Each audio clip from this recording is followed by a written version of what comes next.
Magandang libangan sana ng mga residente sa isang barangay sa Kawit, Cavite ang itinayo roong basketballan. Pero perwisyo raw ang dulot niyan sa mga motorista dahil sumasapaw sa kalsada.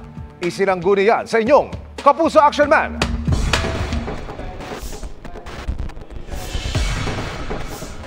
Basketball court na sumapaw sa kalsada?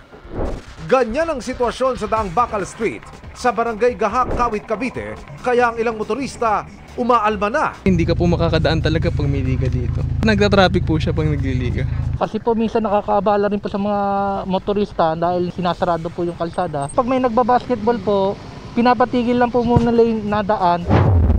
Bagaman pabor sa ilang residente ang pagkakaroon ng basketball court, may suwestyon ang ibang naaabala na dahil dito. Ito na yung pinakamalaking space na pwedeng tayuan ng court. Kasi wala nang ibang pwedeng pagpwestuhan.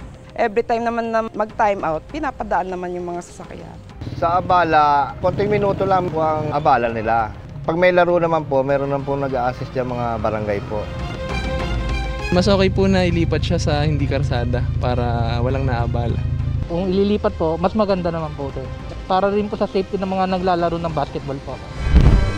Paliwanag ng kapitan ng barangay Gahak. Aminado naman po kami talaga na meron po talagang liga doon po sa kalyeng sinasabi po sa reklamo. Alam din po namin na meron pong mandato ang BLG sa road clearing and obstruction. Pero po, sa barangay po namin, sa barangay Gahak, kaligayahan na lang po kasi ng mga kabataan po na magkaroon po kami ng palaro taon-taon. Wala po talaga kaming available na lupa, kaya po doon po siya nakalagay. Hinihingi na lang po namin ng pasensya at sana po maintindihan din po naman nila. Sumangguni ang inyong Kapuso Action Man sa lokal na pamahalaan ng Kawit, Cavite. Wala talagang public land doon sa kanila. Kaya yun lang na gamit nilang court.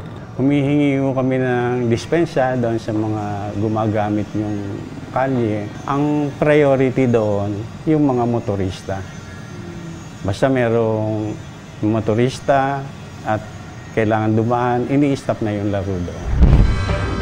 Nangako naman ang lokal na pamahalaan na ililipat ang basketball court sa lalong madaling panahon.